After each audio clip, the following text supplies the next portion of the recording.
Welcome to another episode in my series where I investigate each Georgia county and bring y'all their most haunted location. This episode brings us to the Sorrel-Weed house in Chatham County, Georgia. This house is considered to be the most haunted location in the whole country.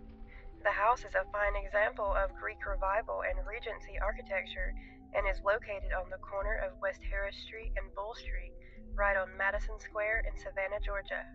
The Sorrel-Weed house was built in 1840 and was designed by Charles Kluski, a prominent architect known for his work in the antebellum South. The house was commissioned by Francis Sorrel, a wealthy shipping merchant of French Haitian descent. The house features grand columns, expansive verandas, and ornate details typical of the era. The home's design reflects the wealth and status of its original owner and remains one of the best preserved examples of this architectural style in Savannah. Sorrel was a prominent figure in Savannah society and an influential businessman. As a successful merchant, Sorrel's business ventures and connections made him one of the wealthiest men in Savannah. His prominence added to the house's significance in Savannah's history. The house was later sold to Henry D. Weed in 1859, a prominent businessman and politician in Savannah.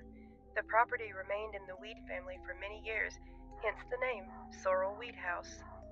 The house's haunted reputation stems from several tragic events associated with the property. Matilda Sorrel, Francis Sorrel's wife, allegedly discovered her husband's affair with one of their slaves, Molly, in the 1860s. Distraught by this revelation, Matilda reportedly unalived herself by jumping from a second-story balcony.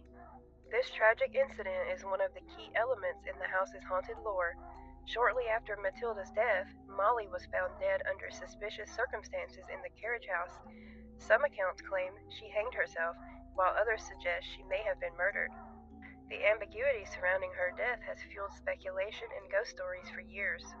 The Sorrel-Weed house is a hotspot for paranormal activity, and it has been the subject of numerous ghost tours, investigations, and TV shows. Here are some reported hauntings.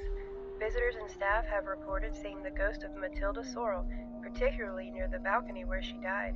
Shadowy figures and other apparitions have also been seen throughout the house. Many have heard unexplained voices, cries, and whispers, especially in the areas associated with the deaths of Matilda and Molly. These sounds are often described as being distinct and unsettling. Sudden drops in temperature, the feeling of being touched, or the sensation that someone is watching you are commonly reported by those who tour the house. The scent of old-fashioned perfume or tobacco smoke has been detected in rooms where there is no source for such smells. The Sorrel-Weed house has been a fixture in Savannah's cultural landscape for over 180 years. Its haunted reputation has made it a must-visit destination for ghost hunters and tourists alike. It has been featured on numerous paranormal television shows, including Ghost Hunters, Ghost Adventures, and Most Terrifying Places in America. These appearances have solidified its status as one of the most haunted locations in the country. The house is also part of Savannah's official ghost tours, where guides recount the tragic history and ghostly encounters associated with the property. These tours are extremely popular, and the house is often referred to as the most haunted place in Savannah, a city known for its numerous haunted locations. Today, the Sorrel-Weed house is a museum and a popular destination for historical and ghost tours. Efforts have been made to preserve the house to its original condition, allowing visitors to step back in time and experience the grandeur of the antebellum South, as well as the eerie atmosphere that permeates the property. The Sorrel-Weed house is not only an architectural gem, but also a focal point for Savannah's haunted history.